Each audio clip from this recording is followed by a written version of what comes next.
Welcome to the Quick 10 podcast, brought to you by Trac, focusing on all things FedCon and cyber defense from different perspectives and different personalities, all in 10-ish minutes. Here's your host, Derek White. All right, welcome back to another episode of the Quick 10 podcast. I am your host, Derek White from Beryllium and Trac, here live and in person at a CMMC event here in Las Vegas. Heather, thank you for coming on.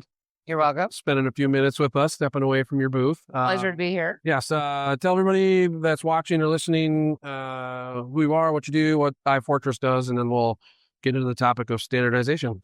My name is Heather Siemens. I'm the CEO of iFortress.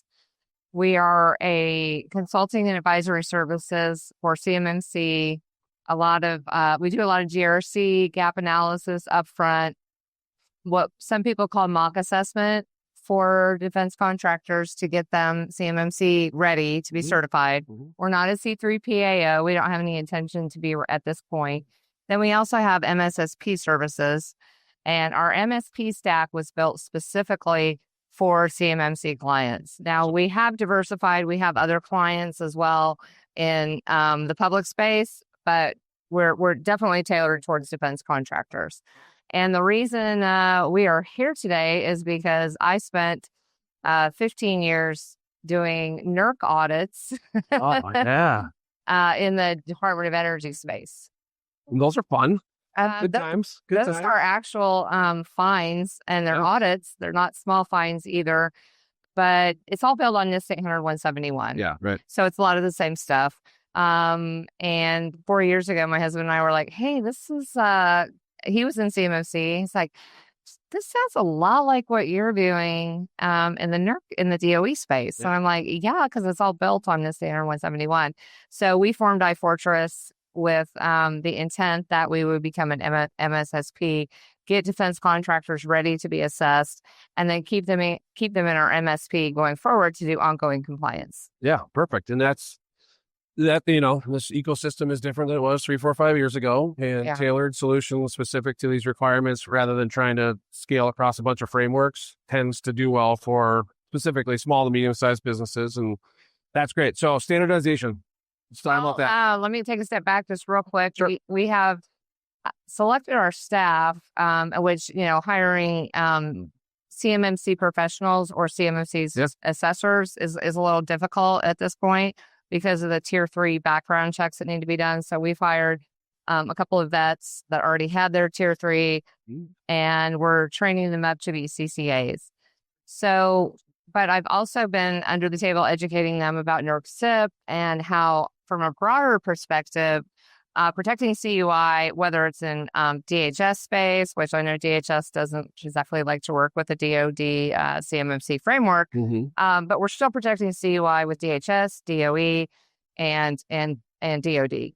So I think there needs to be, and I know there is underfoot that a large majority of people in the space want to see some sort of unification across all of the agencies. Yeah. And I think that is definitely going to happen, at least with critical infrastructure protection, which is what the regulations are for NERC, because a lot of it is so similar to what we're doing for DoD. SIP 13 is actually their supply chain risk management regulation set in the SIP space, but they have also sprinkled in the other SIP standards, SIP 4, SIP 6, 7, 8, some supply chain regulations in there. So, which is relevant. It's becoming more unified, I think, and I think the more people are aware that some of there's a lot of crosswalk between the frameworks, and even I think I'm optimistic. I think even maybe in 5 years that DHS could even be on board with something like this. I think you can sense that. That does look like that's what meant. When you say NIST 171, that's kind of like you can't just drop that framework on people and say do it. I know because right. So that, and some people say, oh yeah, but I mean it's tailored for CUI. So if You can implement controls, but the point is for the data, right? Confidentiality and stuff. So I'm with you. I think the agencies will have to better align, strategize so that these things are not 17 different frameworks for one customer, which, or hey, at least common verbiage, common acronyms, because we have different acronyms for exactly the same thing. Yes. And it causes a lot of confusion. It does. There is also 800-161, which NIST 800-161 is supply chain. I think there needs to be, DOE has a little bit of 161 sprinkled in with their NERC SIP standards, as well as 853. They have more of an amalgamation there, whereas CMMC is mostly, I would say 95% NIST 800-171. Yeah. There's a lot of other NIST standards and, ITIL standards. They're baked into the critical infrastructure protection standards with NERC. So I think that it's going to be a lot of work to get there, but I think at least DOD and DOE can have common ground already, and they work well together because obviously we're trying to protect, our sovereignty between both. Yeah. And so hopefully we can get DHS on board with this administration. I think there's a lot of a different mindset now with unifying. So hopefully in the next 3.5 years, we can get there.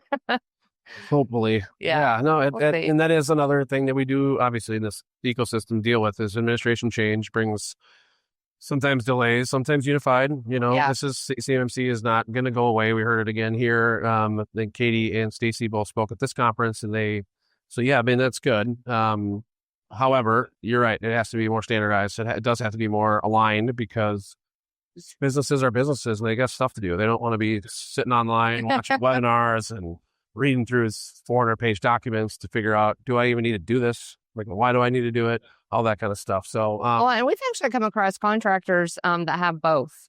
Yeah, for sure. That have to do critical infrastructure on the DOE side, and so those cybersecurity standards, and then also some of the CMMC stuff. So, and those Control are also, contracts. Search from where you search. Yeah. No, I get that. That's good. So I think it's a good direction for the industry to at least assess if we can get there. Awesome. Okay. Well, thanks for stepping aside. It goes fast. I mean, that's the whole time. We could sit here, I tell her, we could sit here all day and talk about this. Yes.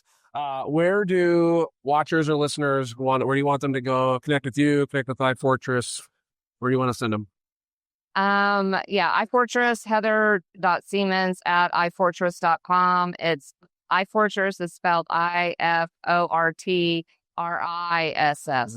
Not you. That will be on. If you're watching on YouTube, that will be on there. So you don't have to, if you're listening, it'll be in the or they can connect with me on LinkedIn. Yeah, perfect. Well, thank you, Heather, for coming on. Really, I know it's crazy busy here, but excited to do it again and see where things are at when we do this next time. And it's been a great time. I'll see you at Keys. Yeah. Thank you so much for having me. Appreciate it. Thank you for listening to this episode, and make sure to subscribe to the Quick 10 podcast wherever you get your podcasts, and check us out on YouTube as well. For more information about QuickTrac, visit our website at www.quicktrac.com. That's CuickTrac.com.